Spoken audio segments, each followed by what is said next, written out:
That's what she said. You're the host. I'm not sure I can do it on here. I don't know how to. I can't say I've done that one before on here. We can't put turn on I don't know how to. in your system, right? Closed captioning? Well, closed captioning is based on Zoom being closed captioning. Is that a setting within Zoom? I would think on her Zoom, so that It says your YouTube live stream is not doing the closed captioning. Hi, John. The live cast is in progress. Okay. Too many people.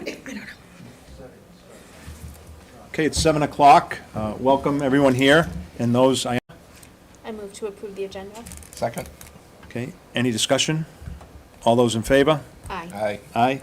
So what we have tonight on our agenda is a presentation by Matrix Design Group. They're here to discuss a study that the Paxton Light Commission commissioned them to do, looking into bringing broadband, Wi-Fi, broadband to the residents of Paxton through the Paxton Municipal Light Department. What we'd like to do tonight is we'll have the presentation by Matrix, and then we will open the discussion to public comment at that time. We'll also accept messaging on Zoom. Zoom. We cannot take live questions on Zoom, but you can type a message, and Tara's monitoring for messages, and we will be sure to answer your questions. So at that point, we'll turn it over to the group from Matrix. I'd ask you to introduce yourselves when you do your presentation piece. We're just going to discuss a few items that came out of the feasibility study. So just a few quick items, sectors that we do serve. We do work with state and local government, the educational sector, the financial institutions, utility companies, as well as the private sector. Just a few, really as many as we could fit on the slide, of who we serve.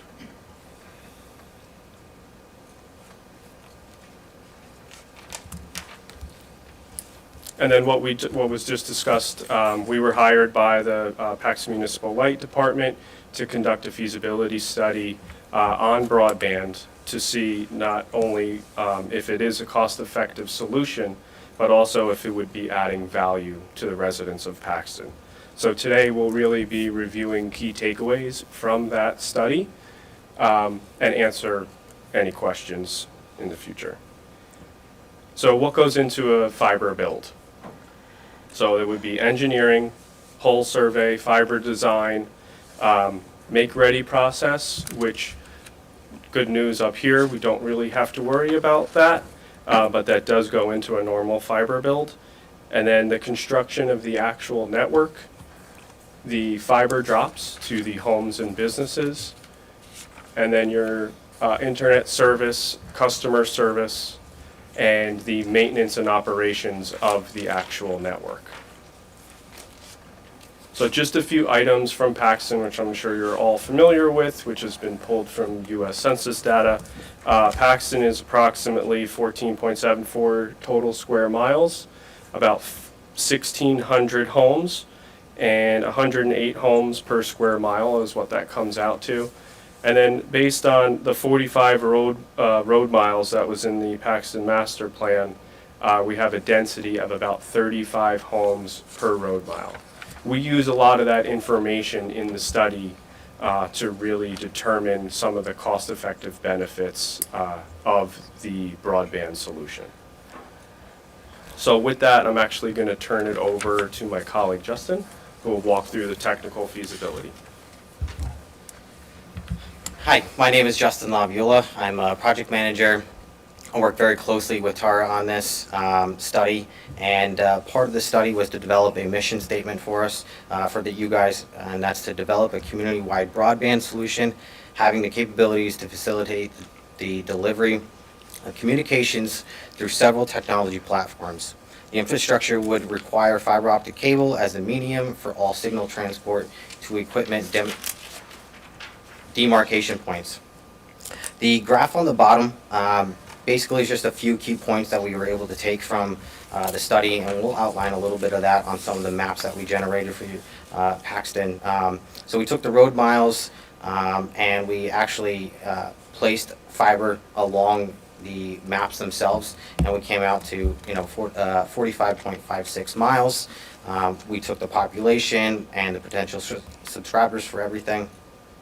And then when all those came together, we calculated that there's approximately 34.73 miles of aerial, and there are 6.29 underground miles of underground fiber that we would be implementing as a possibility for this build. Here is the one of the maps that we developed for Paxton. This one is just the quick overview. For the most part, is there any way for me to do any pointer on this or anything like that?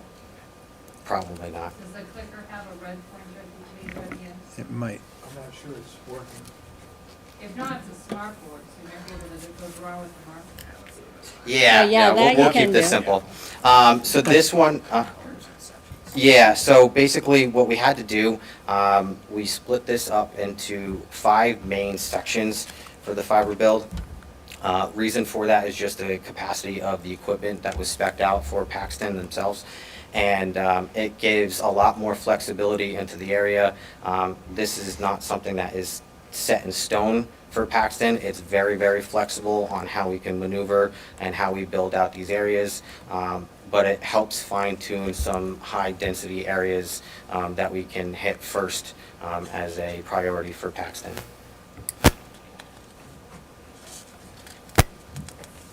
Hello, my name is Zach Magid. I'm with Matrix as well. My role with Matrix is as the Vice President of Strategic Planning.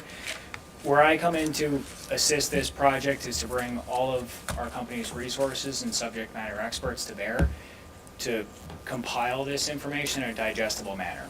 So we just heard from Justin giving us the meat and potatoes on what goes into accomplishing this goal. Now we're going to bring it back a little bit here and go into what actually goes into this build with about 5 or 6 key project steps. So in order to accomplish the goal of having a scalable, future-proof network, we needed to select a platform that would be able to accomplish the transmission goals to meet the speeds that were our target. And we listed a few of those options down below. So we'll skip some of the industry standard terminology, but this rightmost XGS PON technology would be our recommendation to future-proof the system so you could have the fastest speeds available. So at a foundation level, we need a place to put all the equipment to make this happen. So the fiber is the physical cable in the right-of-way space to deliver that signal, but we need a place to house and power the active electronics that would actually originate that signal and push that out. So here's a sample of about a size, because I think size matters, and you can see that this building is fairly small. So it's a much more efficient way of doing things than how you had to deploy a network like this via coax 20, 30 years ago. Here's a simple layout of a space. If there is the opportunity to retrofit an existing building space, I'll use this beautiful building as an example. If we took a room about 10 feet by 15 feet, we could put all the equipment in there that would ever be needed, run it on about 5,000 watts of power. So this is not a data center, it's not a high power area. So this shows a little bit of what that electrical layout would look like inside of a retrofitted space inside of a suitable building. So we spoke about that technology, that XGS PON technology. Sounds fancy, it is fancy, but this is what that means. So at the subscriber level, the way they interact with it is they want to come home from work, have their children or people in general able to access YouTube to watch live meetings. They want to be able to get on and do their homework, stay in contact with their families, or maybe work remote. So that's this piece here on the right. And all of this technology here is what makes that happen. So here's 2 little pictures of it. I won't go into too much detail here because this is really on the technologist side, the operations team who would actually have to manage the technology and all the software to deliver the internet. But to break that down into a more picture term, what Justin outlined before on that map, there were 5 key sections of Paxton. They were color-coded. Now, what we did is based on that 35 homes a mile, that comes into a perfect spot where we can run the numbers on an engineer's desktop model and put costs associated with different ways to deliver that physical cable to every resident. So on the left side, that would be your main provider. So we need a place to get a lot of internet into town. So that would be from one of the main tier 1 carriers, very high speed connection. That section in the middle, that would be that building I showed you before. So inside that building, we have the router and the firewall and the server. That's all of the IT equipment and technology to operate the system. What Justin showed before with that color map, if you see that little panel with all those green cards on them, that would be what each of those colored sections means in town. So we grouped each colored area into the most efficient quantity, just counting up the buildings and taking an inventory, and assigning them to that chassis, that splitter chassis, so we can use a single fiber and split that signal and deliver that to multiple people. Now the reason that's important is the purple equipment up top, equipment is expensive, very expensive. So the more subscribers that could potentially be served per equipment device, the more cost effective this solution, the more feasible this whole project becomes. Now we get to the fiber build, which Justin also overviewed for us. That's everything on the right side of this map. So these blue lines, that would be the physical cable attached to the existing utility poles. And we would have these black enclosures up on the actual fiber in the right-of-way space. That's where we would connect that last cable, that drop cable, to each resident or local business. And then inside, we have a little picture outlined, whether it's a business customer or a home customer, and how then they can take that and build their at-home network. So we talked about the beginning, the middle, and the end. The subscriber on the right, the head end in the middle, and the tier 1 provider that brings that high-speed middle mile connection in. So this is a better picture of what that head end would look like. This equipment, I'm not going to go into too much detail here, but each one of these little ports here in the center of that piece of equipment, that can run 128 subscribers at a 10 gig speed.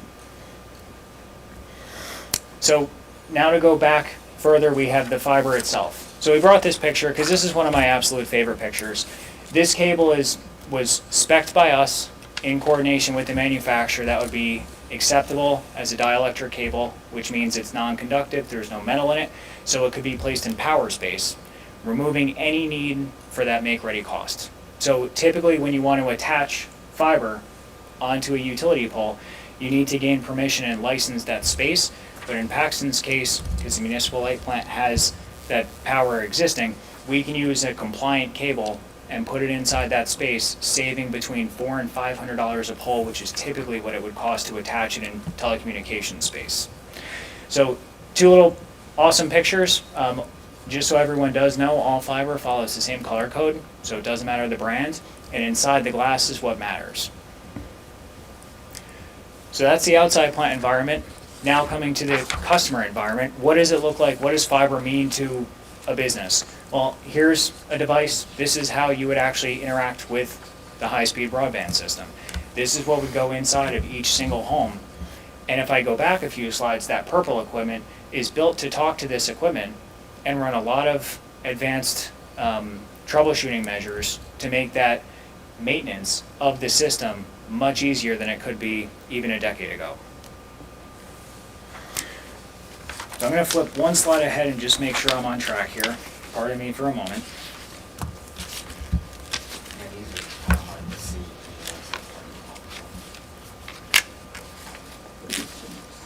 Perfect. So now that we spoke about all of that information, we come back to that same technical feasible map. We have very high resolution versions of this.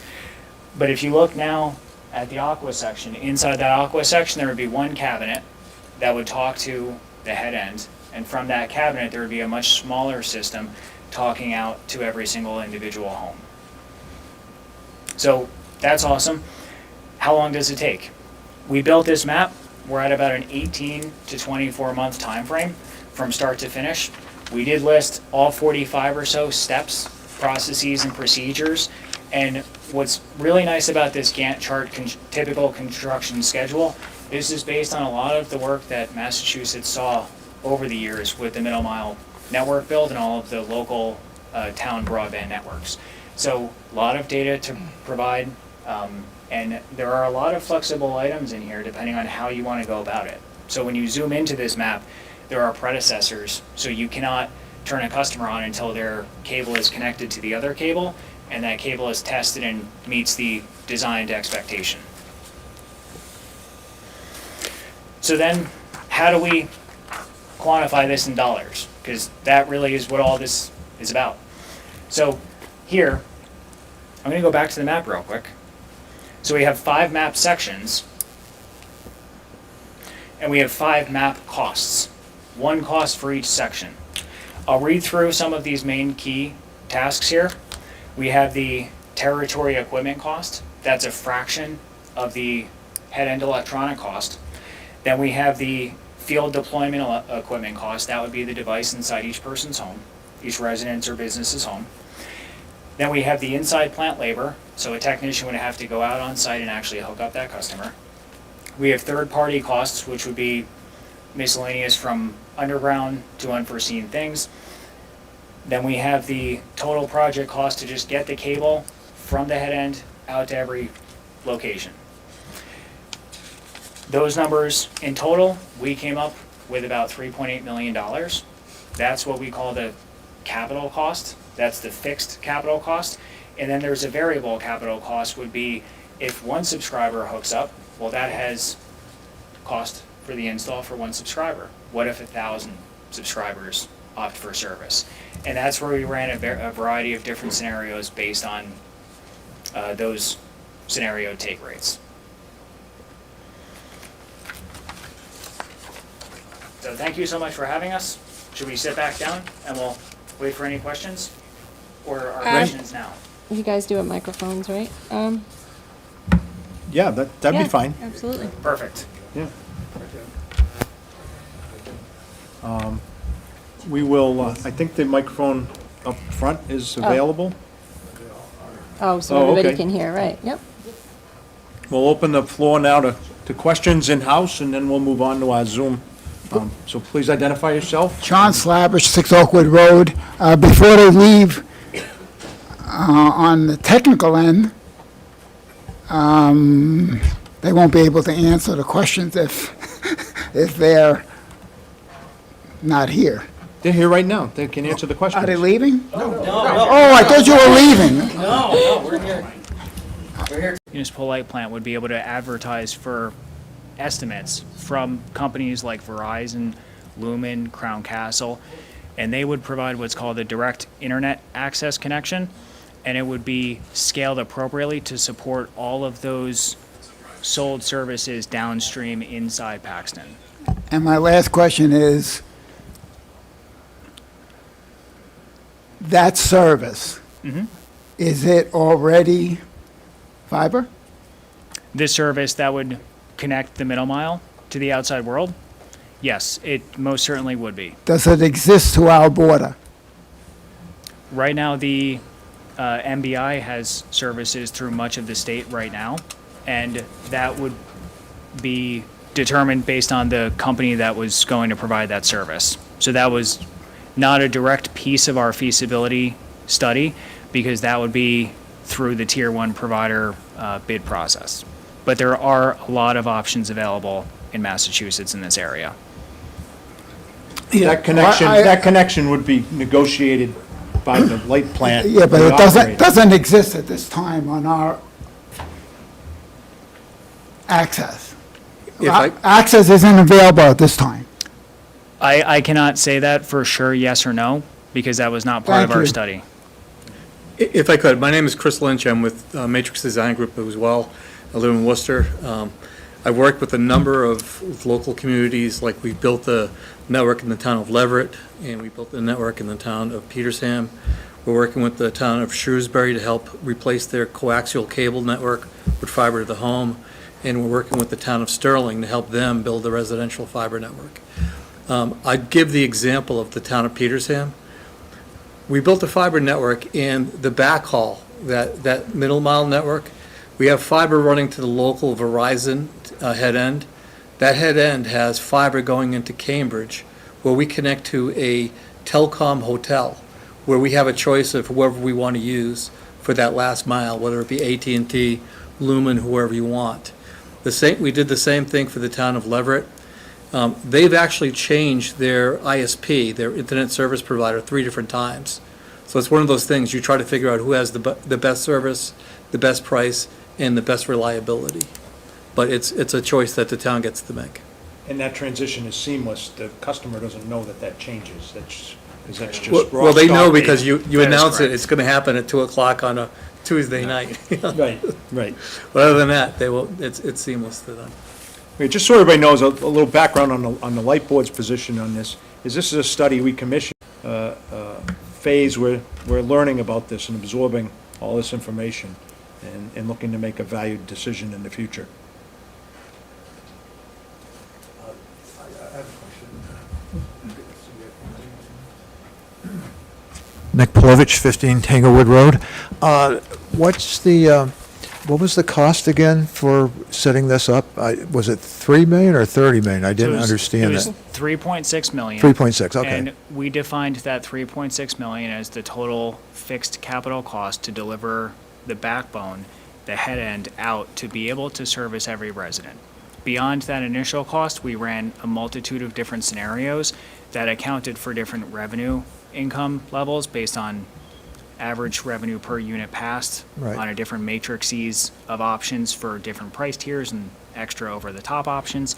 And we included that in a pro forma analysis. Okay, thank you.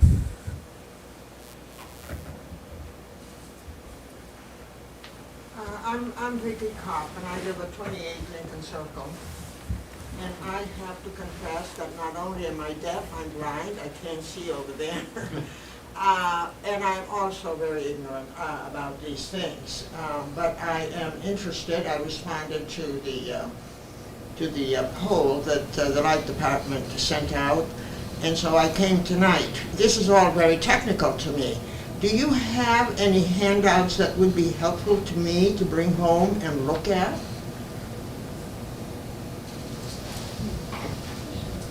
That's a good question. So the question is, do we have handouts? No, we don't have handouts. I'm sorry to say tonight, we have this detailed study that's probably way over the head in engineering. It is a public document, obviously, it's part of the meeting, so we could get you that, but this is really to decide. We're not really here to market anything. We're not at that level yet. This is about learning. We wanted to introduce the community to the thought process where this foundation level is. That's where we're kind of at, is building the foundation. If we're building a home, we're at the foundation. We're excavating the foundation right now to see whether we want to move forward and build the house to deliver high-speed internet to your homes directly. Well, thank you, but I promised my neighbor she couldn't come with me. She probably could ask you better questions than I do, but I couldn't begin to explain to her what we were doing here tonight. Okay, so what we're here tonight is to talk about and introduce the community to the work that this consultant did to provide the potential to provide broadband service through fiber optic cable directly to your home, replacing potentially no choice. Absolutely, I agree with you. I think that's wonderful. I understand also that this is exploratory for tonight, but I'm just wondering, I guess I'll have to be very vague and general to her when she asks me what we did tonight.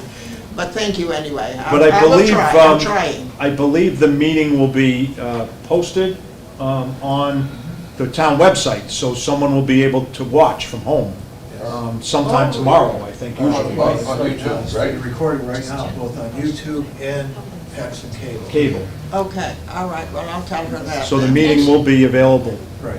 And you can, to stream. You can Okay. access the cable video on demand on the website, Paxton Town website, right on the front page.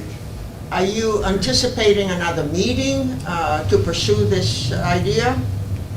Well, the light board in town meets monthly, and we do review many different things. And yes, I would tell you, we'll continue to talk about this. This is not a decision, there's been no thought process put into any go-forward type decision. We're just establishing, like I said, the foundation to see if there is an appetite and if it is economically feasible to provide this service at a reasonable cost with great service, customer service, like our municipal light plant offers the residents all the time. Did your when you received the survey, was there any indication that there is a great interest in it? I'd ask Tara I defer to Tara on that, please. Yep, so we sent out 1,700 surveys. We got 870 replies, which is huge compared to the other surveys I've done. Of that, so 72% currently use cable internet through Spectrum. 56% said they were unhappy with that, and 90% of them said they would be interested in pursuing another provider. Good to know. Thank you. Thank you. Does everybody in Paxton get this newsletter? If you are an electric subscriber, If you are yes. what? Electric subscriber. I That would comes. think so. Who else would be served? Where else would they get their electricity? Well, there are, I believe there's at least one residence that is off the grid. Am I right to say that? Yeah, you're right, yep. Yeah, okay. There is all one right. residence in community off the What grid. I understand, this gets misplaced, and they claim that they didn't get it, you know, that's why I'm pushing it. Okay, Yeah, so we sent them out with everyone's bill, and if you were a paperless customer, then we sent them out directly to the customer because they weren't gonna be receiving them. Another option to us for internet and all that stuff. It's been way too long that we've only had that one company that we can deal with. It's not right. And how long would it take to figure out if everybody decides this is the way you want to go? How long would it take to implement this? Would it be a year? Would it be 2 years? Give us an idea. well, I think the study that as I watched it, you talked to 2.5 years to build out the system. Yes. So, Based on what I historical progress in the state and the precedent set by others, especially from a municipally driven project, it will take between 18 and 24 months to go from, meaning 18 were the early subscribers, the people who are closer to the main facility may be able or two, I think our board needs to, really chew on this and understand, and, maybe the part of the decision of our board has to be whether there is some funding, because we have to look at the economics of, number of potential subscribers versus the investment to build out the system. Well, so you Now, don't it even wouldn't be have, built out with tax dollars, it's built out with, more than likely by borrowing and then grant funding, hopefully. okay, I just thought it was right around the corner from rumors I've been hearing around town Okay, for quite a while now. some of us would wish that, and probably some of us here would wish that too, but I don't think the wheels can spin that fast. Is there any other option for internet around here, or it's just, No, other than, I don't believe so. I think there is. You can get the T-Mobile home thing with the, I don't think there's anything better than the spectrum that you have. Oh. It stinks. all right, I just, Spectrum stinks. And unfortunately, we don't have an In the community. And that would be good, because you wouldn't be, wondering if your neighbors doesn't want or whatever. Right. At least it'd be a darn good option for a change. It's not like the initial build-out of cable 30, 40 years ago. Matter of fact, I sat on the committee when we chose the first cable company here to bring cable. But they were very selective about, they wanted density, and some parts of the community were left off, and they came back a number of years later, I believe, and put that in. And I have another supporting comment to add.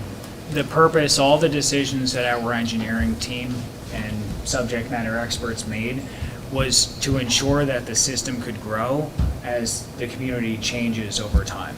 So what's nice is referencing an older style coax system.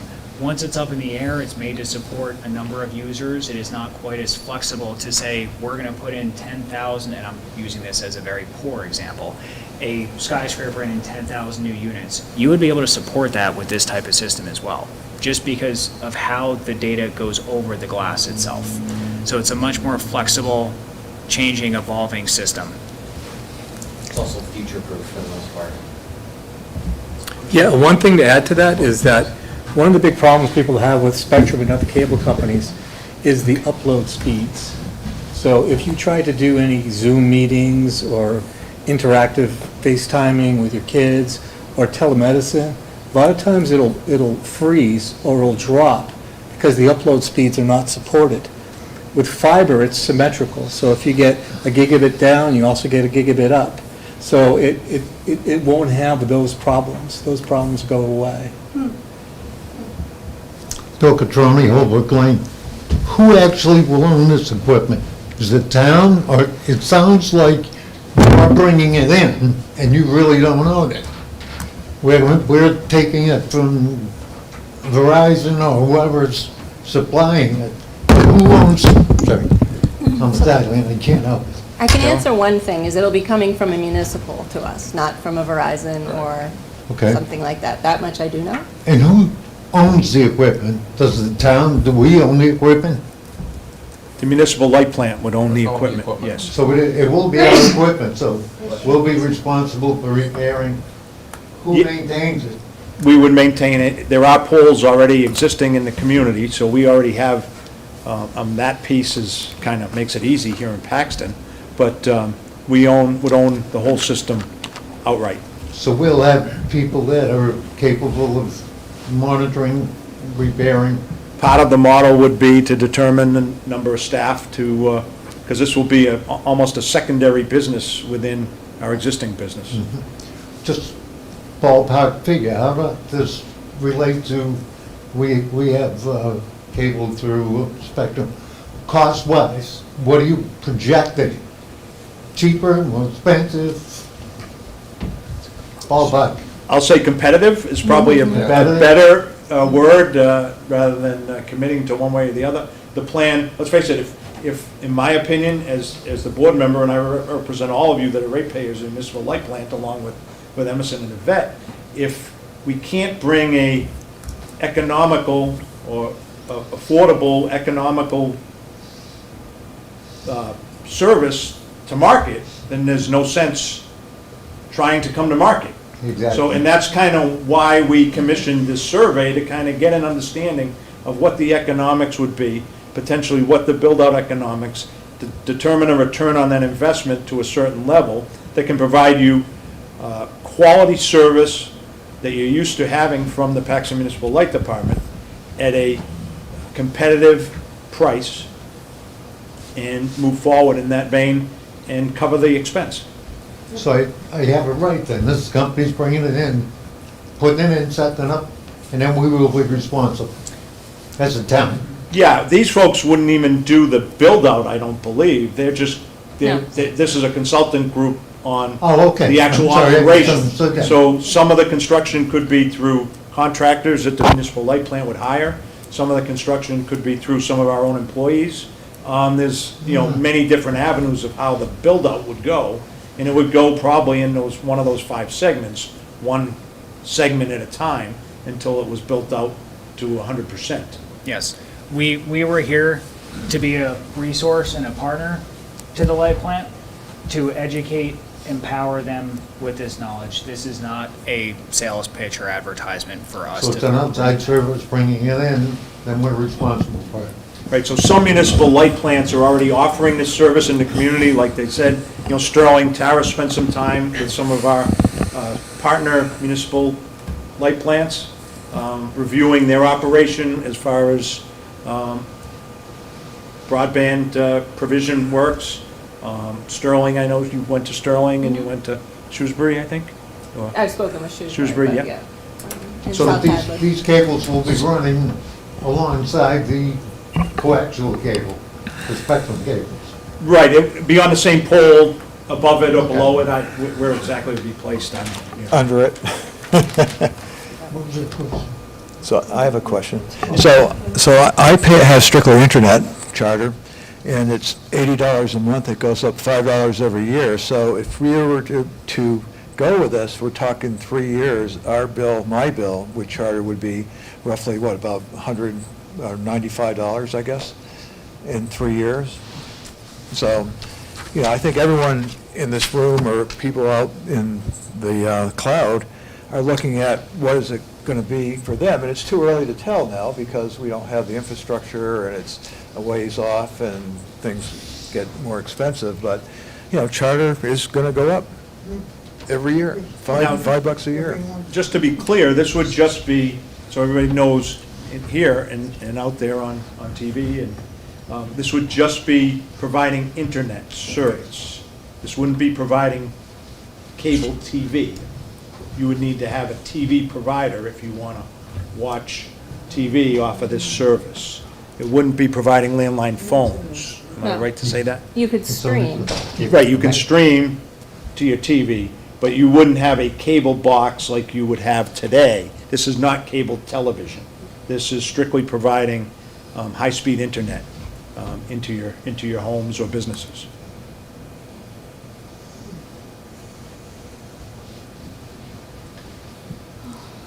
We have some, Yeah, I have one more Oh, question sorry. here, Go and then ahead, we'll go online. Hi, Lisa Davenok. I live in I'm the last house in Paxton, okay? So I'm in like super non-dense area. I'm in the 24 to 300 month area of the build. So looking, you know, from what I could see, because there was a lot of really small stuff up there, on the financial estimations page that you had, there was a highlighted in yellow line. It would be great if this whole presentation could be provided online through some, you know, everything that they had, so we could see side by side. I could see it in a little more detail. But what I could see was that there were, you know, very different numbers across that line for each region, each little. Now, is this talking about the cost estimation for the build out to each region is going to be that much more to, you know, somebody like me? And does that affect the build out? I mean, is this an all or nothing proposal? Or are we talking about, like, if we can't afford, if it doesn't make sense feasibly to provide internet to everybody, even people like me who are way out there in, you know, no man's land, would you just conceivably just provide to the more dense area of Paxton? Or is it all or nothing? So I can answer a portion of that. So the purpose of us breaking down each geographic section of town was based on the type of equipment that it would take to accomplish that goal and provide a price estimation on what it would cost. But it was never our intention or in our scope whatsoever to identify the most feasible area and select only those. We always took a 100% passing approach. Okay. So even though we did inventory those sections separately, that's because of the capability of the equipment and the style of physical plant design that it would be required in each section to accomplish that goal for everybody in an agnostic way.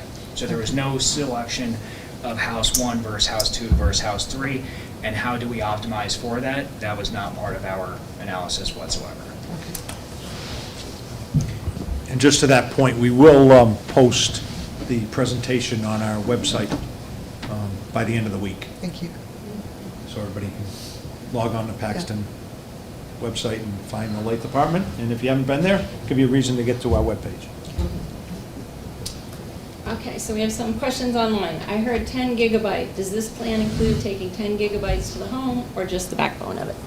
So we use 10 gigabytes per second, up and down symmetrical, as Chris commented about, as a current state capability. We did not select a particular option to service. We did not make a recommendation on speed. We used the equipment that would be capable of providing 10 gigabytes per second, or gigabits per second, for the equipment cost estimation. So that would be something we would defer to the board as part of that future evaluation, what would be the best fit for the community, if it was 500 megabits or 1 gig symmetrical. But we wanted to highlight the capability of the technology as it currently is capable for today. Okay.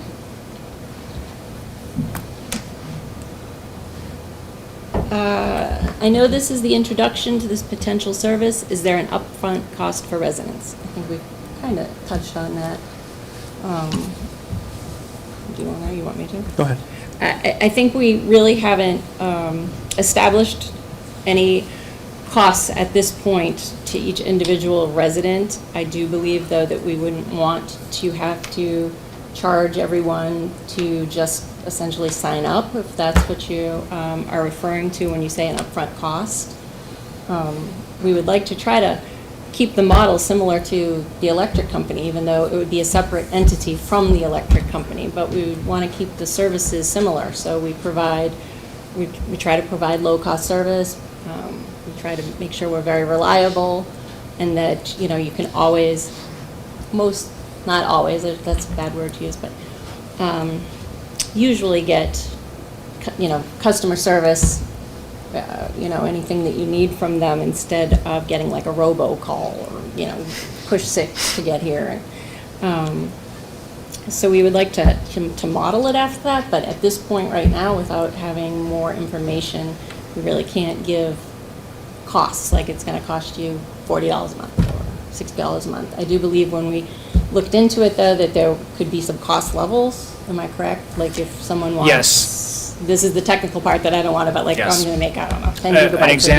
An example of our pro formas that we ran was how much revenue would be required to keep the model financially positive with X number of subscribers, and as that went up, it changed the cost optionality to it. And So- also the subscriber would have a choice, probably packages of different tiers. speed, Right. different tier levels depending upon their needs. Yes. Right.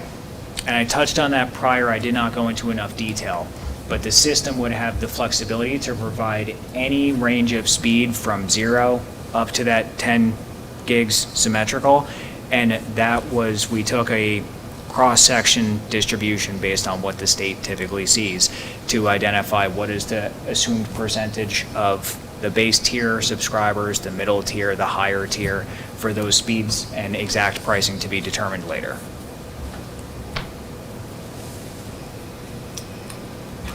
What happens with the neighborhoods that don't have poles, because we keep talking about poles, and that their services are underground? That was included as part of the study. There was over 6 miles of underground required, which was a significant portion of the cost that we have referenced during today's discussions. I think what they're saying is, so then the service would have to go underground as well, just like the other services. I'd like to ask a question on that, just technical, because I don't know.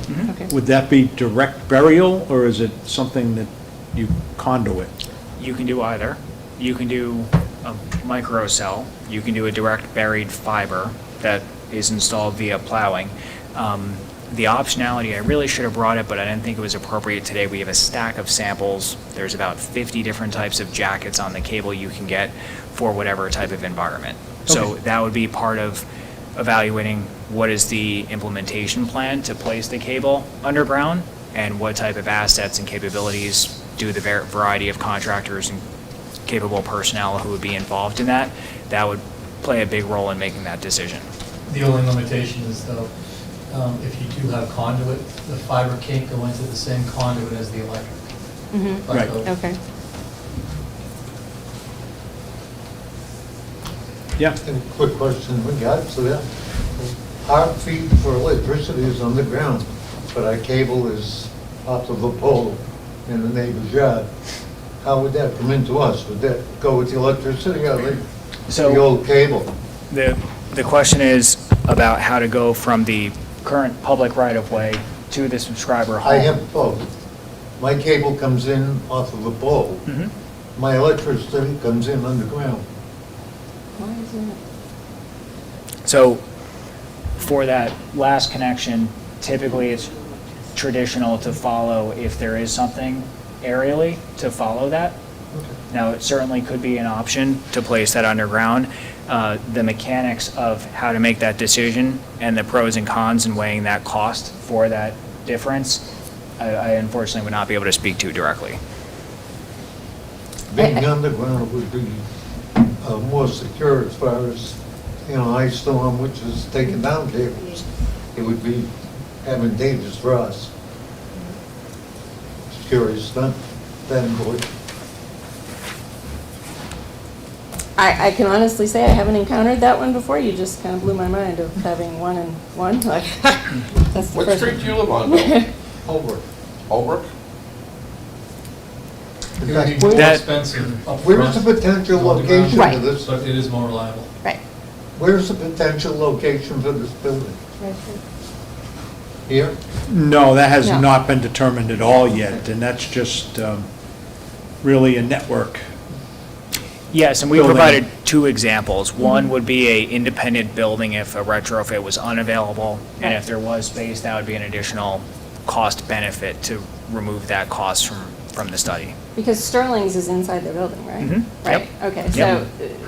so, when I looked at Sterling Light, like, they have the capability, they have the extra room, so they have a room that's like the size of the one they showed you on there, inside their building. If we had that, so it's just our options that are available to us. But I like the picture because it really shows how compact these systems have become, which makes it much easier to address selecting an appropriate location. Would we have to rent equipment such as a modem, et cetera? So rentals were not part of our study. We included that capital cost as part of the upfront cost of installing that cable to each subscriber.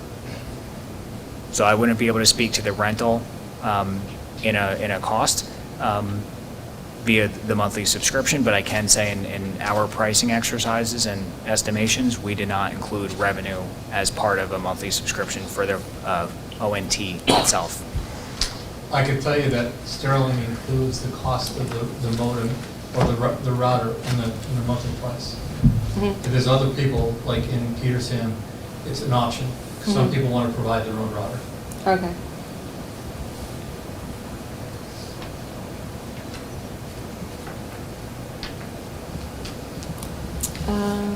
In regards to that, I would suggest one price, put it all in one basket, and don't do like taking a trip somewhere.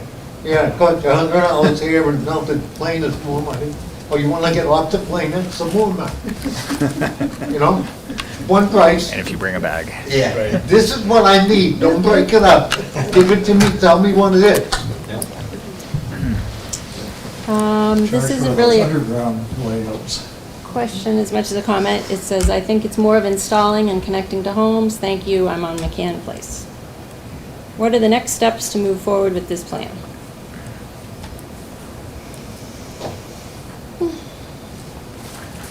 Well, I think we have to determine whether it's feasible internally, working with our consultant and getting more into the weeds of what they provided us, and making sure and seeing if there are some financial assistance grants out there to kind of help get us over the edge. I think to take the whole burden on is probably a little steep. We haven't done any, the basic pro forma, but we have, again, like I said, we have to be able to offer a competitive product that all you folks are going to want. So I don't think that's probably the next step. And look for that funding, and if we can grab some funding, that'll open the door to take it to the next step. And I think there's things that we have to determine that are outside of their study as well. Where are we going to put all of this? The light department is maxed at this point. Where would we put employees, trucks, equipment? There's other things that I think we need to look into and determine how we would approach that, because as I said, it's it would be through the light department, but a separate entity. Like the books are completely separate, you can't mix the money. So these are kind of some things that we also need to look into and make sure that we'll have the space, because we could build it all out and then not have, you can't have employees sitting out on the front lawn. So, I think we just got another question. Are we gonna provide an update to this after we evaluate it, and how will we communicate that to everyone in the public? Well, I would say the Light Board has monthly meetings. Our normal meetings are down the hill there at our office in Light Plant. I should back up at the beginning. I probably should have thanked the selectmen for allowing us to use this Yeah. room tonight and to be able to present this to the community live. We appreciate that.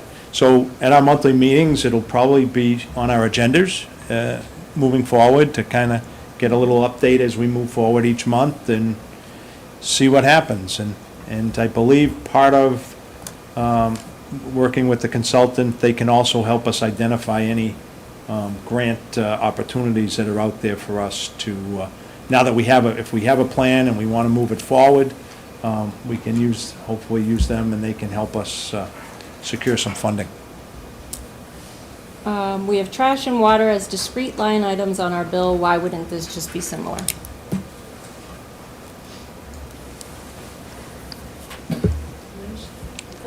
Yeah, it could be. It could be. Well, that I think part it will right. be. Right. It would be only logical for it to be on your current monthly bill. Yes, we do provide a service to the community, providing water billing and trash billing. And if you subscribed to a package for high-speed internet, yes, it would happen on that same bill, in my opinion. Well, that it because we saves us wouldn't the wanna- printing costs and the postage. And Right, the redundancy would be out of whack. So, yes, no, I think the plan would be to have it all in one bill if you selected to have that service. If you don't select to choose the service, you won't pay a dime. Right.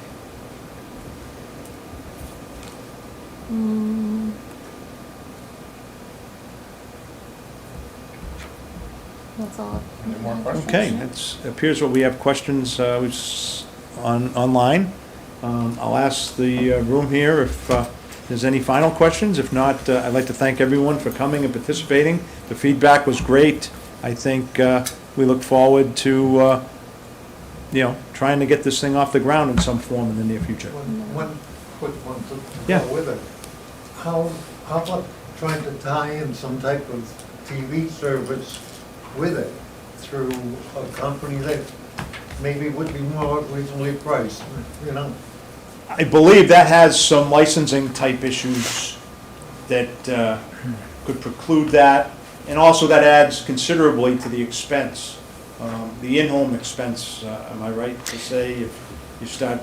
Yes, the franchise agreements required to procure batches of channels would then be negotiated for a much smaller group of people, endpoint subscribers, and with the variety of different public studies out there that have been done all over the country, there is a massive attrition with current cable TV because of the new over-the-top offerings that you can stream directly from that provider of choice. So without naming every option, there are probably over 25 or 30 different groups of channels and exactly motion picture studios that have put all of their works online, and they charge a fee to access those, from sports to movies to TV shows.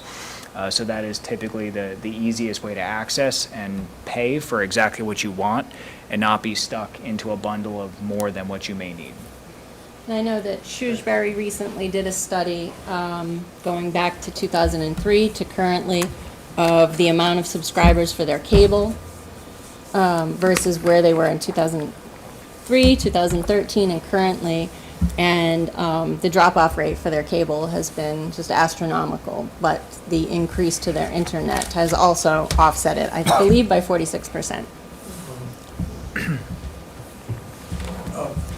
Just to add to that, and I mentioned it before, in Paxton, since the last 5 years, we've dropped 188 subscribers down, which is roughly the last couple of years, about 20 subscribers are falling off. So, we anticipate, and this is why we're streaming live on YouTube, is because we're seeing the OTT over the air, that people are going to be streaming more and more and more, and cable is going to keep going down more too. So I just don't see it picking up at all. What's so expensive? Again, I'd like to say thank you. Emerson or Yvette, do you have anything you'd like to offer before we? No, I think I'm good. I think it was a good meeting. We got a nice presentation, some questions. And now we'll move forward to the next step, see what's there. And if anybody has questions, you can always reach out to me, call, email, and I'll answer your questions as best I can. Obviously, as we know through this, there's quite a few things we just don't know yet. Or if you have comments and you want to give them to me so that I can provide them to the board at the next board meeting, please reach out. Okay. Thank you. Very good. Thank you. Thank you for coming. Thank you for coming. Thank you And for everyone, and thank you, Matrix, for Yes. coming out here. Thank you please. for having us and giving us an opportunity to Yeah, present. thank you guys for having Talk us. to our people. I guess now we'll just adjourn our meeting. Move to adjourn. Second. Something Okay, like the this, motion made, Sterling. seconded, any discussion? All those in favor? Aye. I'm sorry, what, adjourning? Oh. Adjourn. 8 p.m.